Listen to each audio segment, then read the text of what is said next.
What you doing, Vincent? Just checking out some potential TV deals for Black Friday. Man, I really don't know what TV to buy. Why don't you visit that retailer you always mention in your YouTube videos? Cramps No More or something. Dude, that sounds like a treatment for menstrual pain. Oh, you mean Cramp More? Yeah, that's the one. You always say that they'll give you excellent price and service. Dude, you're a genius. No, I'm just a TV reviewer and professional calibrator. Hello everyone, Vincent Teo from HDTV Test here. I'm a TV reviewer and a Black Friday bargain hunter. I know some of you are looking to buy a new television at a keen price this Black Friday, and I've got you covered because I'm here at Cramp More, which is a UK electrical retailer where they have all these fantastic televisions on show. And I'm going to talk through the top 4 brands in the UK, namely Samsung, LG, Sony and Panasonic, and then go through some of the key models to really look out for, and then go through not only the strengths but also the weaknesses, because otherwise you'll accuse me of being biased. So I'm standing beside the Samsung 82-inch NU8000 now. I know some of you will be looking for a really big screen at a really quite affordable price. So this is the 82-inch NU8000. I haven't reviewed it, but I've reviewed the 49-inch version. This TV 82-incher retails for around £2,700, which is a really good price for such a big screen. And the great thing about Samsung TVs this year is the low input lag, especially for gamers out there. We can probably expect an input lag of around 16 to 20 milliseconds. And also they will be compatible with the VRR or variable refresh rate, and also the ALLM or auto low latency mode, basically auto game mode switching that is provided by the Microsoft Xbox One X console. And together with the lack of risk of screen burn, which means that you can basically play however long you want on this TV, with static HUDs in games without actually worrying about leaving a mark on the screen permanently damaging your expensive television, then I think on balance you can't really beat Samsung for a gaming TV this year. And if you want a big screen experience, then obviously this 82-inch NU8000 may be the ticket for you. I need to mention that this is not really a full array local dimming LED LCD. It is only an HD LED LCD where all the LED modules are actually located along the bottom border of the screen, and therefore it doesn't have any effective local dimming. If you, let's say, watch high brightness HDR content, dark scenes, you may see some grayness and blooming creep in. But then again, what do you really expect for £2,700 for such a big screen? So just bear that in mind when you're actually making your purchase decision. And other strengths of Samsung televisions are usually their excellent video processing in terms of their upscaling, but we'll get to that when we actually talk about their top-end 4K and also their 8K range as well. So if you want to just follow me here, and then we'll very quickly go to talk about the 75-inch NU8000 as well, which is the baby brother of the 82-inch NU8000 that I've talked about earlier. Even though it's only 75-inch, I think 75 inches is a very decent size for the average UK home. And if you want a big screen experience at a not too expensive price, I believe the price of this 75 NU8000 is only £1,800, and again, when Black Friday comes around, maybe the price would drop even further. So the best thing to do is to give Cramp More a call on 0113 244 6607 and ask for the best price then. So we're going to walk off from this TV and then start covering a couple of Samsung QLEDs. And QLED is the top range televisions from Samsung this year and last year, and they use the company's most advanced quantum dot technology to give a wider color gamut, a higher color volume to give that HDR impact. And this is the 4K flagship, the Q9FN, and this is the 8K flagship, which is the Q900R. I'm going to talk about the Q9FN in the first place. So again, the strengths of Samsung 2018 televisions are present on this Samsung Q9FN, which are basically very low input lag, around 16 milliseconds to 20 milliseconds. VRR support and also ARM support in conjunction with the Microsoft Xbox One X console, because Samsung has been working very closely with Microsoft to try and get these features together on the One Connect box of the Samsung Q9 FN. And what I really like about this TV compared with the NU8000, obviously you pay more for the full array local dimming, and I believe that this is a 65-inch version, so it has 480 independently dimmable zones, which means that the dark areas can be darkened to give inky blacks without actually being washed out by brighter elements on the other side of the screen. But I think in terms of local dimming, Samsung's algorithm this year has been focusing on minimizing blooming and keeping the letterbox bars black, so you may lose some shadow detail because of this over-aggressive dimming both in SDR and also in HDR mode. And for gaming, again, I need to stress that this doesn't have any risk of screen burn because it is a transmissive technology. Oh, also another thing that I really like about Samsung's 2018 QLED television is the anti-glare filter. I believe that it is the class-leading anti-glare filter that is the most effective at combating, let's say, glare, let's say, reflections from sunlight in a bright room, and together with the really high light output that is really not constricted by any ABL or automatic brightness limiter. This means that the Samsung Q9 FN is probably one of the best bright room TVs that I would choose to put in a really bright room with lots of sunlight. And this brings us to the Samsung 8K range. Because this has only been launched recently, it has only just come onto the market, I don't really expect any deep discount. But again, if you're interested in the 8K resolution, just give Credit More a call on 0113-244-6607 and see what sort of best price they can actually do you. And one thing that I need to note is that, even though this is an 8K television, it only comes with HDMI 2.0B ports on their One Connect box at this moment in time. So the highest resolution and frame rate that can be supported on HDMI port 1 is only 8K at 30 Hz, probably at 8-bit 420 chroma, and this is only going to be after a firmware update. But what Samsung has done is to try and reassure any potential buyers that they will be taking care of them. So next year, owners of the Samsung 8K television, the Q900R, will be receiving a complimentary upgrade to a One Connect box with at least one HDMI 2.1 port that is capable of 8K at 60 Hz. Right? And then, that's Samsung covered, and then we'll start talking about the LG then. Right, and standing beside me here, again, this is a really large screen. This is the 77-inch C8. And I think, LG has done a lot of good things this year, but particularly is trying to bring a big screen experience to a low enough price to get it into the average consumer's home. If you remember, 77-inch OLED televisions have always been very expensive, above 5 figures, but this 77-inch C8 only retails for £7,000 at this moment in time, and the price may drop even further on Black Friday, so just keep a lookout for it. OLEDs generally, because of their self-emissive nature, they have true blacks, they have wide viewing angles, they have vibrant colors, but the strengths of LG OLEDs versus other OLED brands on the market are certainly they are very low input lag, both in 1080p SDR and also 4K HDR modes, and also their Dolby Vision support, which is TV-led, which means that it delivers the best Dolby Vision presentation on the market, better than the Sony OLEDs, which are basically player-led. So the Dolby Vision images can get brighter with more HDR impact than, let's say, the Sony OLEDs can get. I don't think there's really any major weakness on LG's 2018 OLEDs. I think any weaknesses are going to be in relation to other brands. So, the motion may not be as good as the Sony's. The color accuracy, I think it's very close. I think the color accuracy is very close to the Panasonic.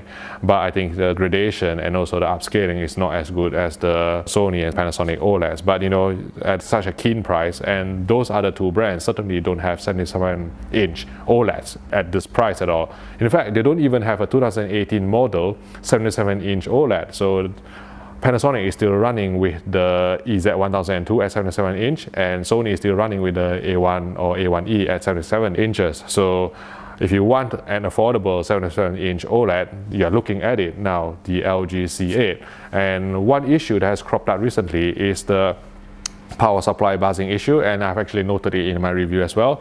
So in dark scenes, there might be a buzz that could be audible from normal viewing distances in a quiet scene. It didn't really bother me that much when I did my review, but it's something that maybe people should look out for. There's no perfect TV out there, so price $7,000 for 77-inch OLED, inky blacks, per pixel illumination, Dolby Vision support, really low input lag. I think it's a fantastic bargain already at this price, and it may get even lower on Black Friday, right? And here we have the 65-inch C8, and below it we have the 55-inch E8, and these two are good models to look out for as well on Black Friday, because I believe that they will be heavily discounted.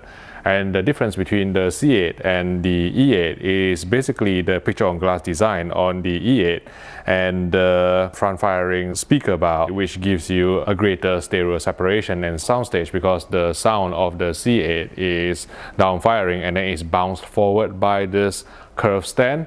So I think if the price delta between the C8 and E8 is maybe a couple of £100, maybe you would like to just go for the E8 for the picture-on-glass design, which I personally think is stunning. The glass just adds a touch of elegance to the whole setup, and then the front-firing speakers is just an added bonus. And then next, what we are going to cover is the LG B8. Now, this is the most affordable OLED television among LG's 2018 OLED TV range, and the difference between this and all the other models is basically this has a Alpha 7 chipset, whereas all the other 2018 LG OLEDs have the Alpha 9 chipset. But I think, for the common person, the picture quality difference is not really that perceptible. Okay, so you can't use the maximum number of 3D LUTs in conjunction with Kalman AutoCal. You don't really have the decontouring filter that is hidden under the impact noise reduction on the B8. But, for the average person, I think, this will be a massive seller. And last year's B7 got down to around £1,350 on Black Friday, so I expect maybe the B8 to come near that price this year as well. Certainly a model to look out for, especially if you want to jump on the OLED bandwagon without actually paying too much. Next, we move on to the Sony section, where we will have the three TVs here, the OLEDs, the AF8 and also the AF9, and also the LED LCD, basically the ZF9 or Z9F in the USA. Now, let me first talk about what I really like about Sony televisions. It's basically their motion processing and also their video processing, especially in terms of upscaling. In terms of motion, I really don't think any other TV brands can outperform Sony television, because their motion interpolation system can create a sort of smoothness without obvious interpolation artifacts or really obvious soap opera effect, and you don't really get a lot of stutter or judder in a wide variety of programs that you watch on these televisions. And particularly on the ZF9, they have this X motion clarity system, which is basically a black zonal insertion technology where backlight blinking can be applied on a zonal basis to provide you more motion resolution, higher motion clarity, without actually incurring a massive decrease in brightness or an increase in flicker. So this is certainly one to look out for if you're actually wanting to watch fast action sports with the least amount of motion blur, to get that impulse type motion that has been provided by, let's say, the likes of plasmas and CRTs. I don't think it's at that level, but it's the closest that we get on a modern day consumer display. Obviously, I haven't reviewed this TV and I don't know what the picture quality is like. So I'm just going to talk about the OLEDs, the differences between the AF8 and also the AF9. Now, the AF8 has the X1 Extreme chipset, whereas the AF9 has the X1 Ultimate chipset. And this AF8 has two full bandwidth HDMI 2.0B ports, whereas the AF9 has been equipped with 4 HDMI 2.0B ports, so that you can hook up your Xbox One X, you can hook up your PS4 Pro, you can hook up your Sky Q box, you can hook up your Apple TV 4K box, all to separate HDMI ports without having to try and route it through an amplifier or a splitter with the AF8. And also what has improved on the AF9 versus the AF8 is basically a more relaxed ABL or automatic brightness limiter, so that HDR will have more impact. And also the AF9 will have dynamic tone mapping technology. What that means is that the TV will make an intelligent decision of when to brighten a scene and when to darken a scene. So irrespective of its peak brightness, I measured only a peak brightness of 600 nits, but I would never know looking at a picture because the dynamic tone mapping just intelligently boosts the brightness whenever it's required, so that it can actually compete with other OLED TVs that is capable of, let's say, 700 nits or 800 nits measured on test pattern. Now, the thing with Sony OLEDs is that I don't think their Dolby Vision presentation is the best, because they are using a player-led profile, which means that most of the Dolby Vision processing is actually farmed out to the source player rather than on the TV itself. And so if you watch, let's say, some content from the internal TV app, let's say the likes of Daredevil, let's say the likes of Jessica Jones, then you may see more posterization in dark scenes, and also the brightness or the HDR impact won't be able to compete with a TV-led profile that is being implemented by the likes of LG Electronics. New on the Master Series, the AF9 and also the F9, they have collaborated with SpectraCal or Portrait Displays to implement Kalman AutoCal technology, which can get you even higher color accuracy. And I think in terms of video processing, in terms of motion processing, in terms of gradation, you can't really beat a Sony TV currently at this moment in time. And on Black Friday, I'm not entirely sure how much discount we're going to be able to expect, especially from the AF9 and the ZF9, which has just been launched. But again, all I can say is just call Crampton & Moore and see what they can do for you. And let's move on to the last section, which is Panasonic, where I'm going to talk about the Panasonic key models, and these basically are the Panasonic FZ802 and also the FZ952, the two OLED television offerings from this famous Japanese brand.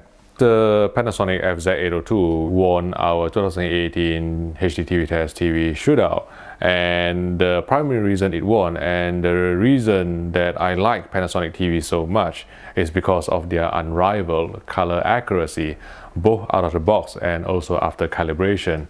And they are just so accurate in terms of the internal 3D LUT.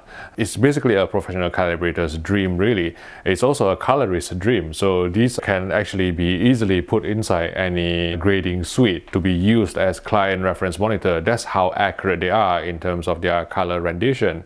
There's no other TVs on the market, not the LG, not the Sony, that can actually match the color accuracy that is being put out by the Panasonic televisions. And the FZ802 is joined by the FZ952 out there, and the difference is mainly in the design and the soundbar. And the FZ952 has a Technics tuned soundbar, which is absent on the FZ802, but the panel and the video processing is going to be very, very similar. Now, the only thing that may put people off the Panasonic OLED televisions is basically the lack of Dolby Vision support. So this is something that you may have to consider in your purchase decision. But I do expect these Panasonic OLED televisions to be discounted. They've been very aggressively priced all year anyway. I mean, the 55-inch FZ802, I believe, is running around what, 1,700, 1,800 pounds, and then the FZ952 55-inch is not much more, maybe less than 2,000 pounds. And I expect that on Black Friday these prices will come down even further, making them one of the best value for money televisions on the market. And certainly in view of the low input lag, in view of the unrivaled color accuracy, the excellent video processing, the only downsides are the lack of Dolby Vision support, and also maybe on certain scenes you may see the slight stutter in 24 frames per second UHD HDR, and that's the Panasonic section covered. These are the key OLED models. I'm gonna head outside there where there is more light so I can sum up. So we've seen a number of televisions from the top 4 brands in the UK, namely Samsung, LG, Sony and Panasonic. And I think Black Friday has become such an event that manufacturers know that consumers want to spend money and they are all vying for your money, so you have to probably expect a serious discount in terms of the pricing. And I can't thank Crompton & Moore enough for letting me have this opportunity to stand here and have a look at all these televisions and then talk about their strengths and weaknesses to produce this video to help you guys out in your purchase decision and also in terms of the target pricing. So all I can say is that thank you, Crompton & Moore. If you are thinking about buying a new TV this Black Friday, then please consider supporting us by supporting them. Give them a call. They have 4 Yorkshire-based stores, but they deliver nationally as well. And the time has come for me to make my own decision on the TV that I'm going to buy this Black Friday now, after looking at all these fantastic televisions. And I think I'm going to go for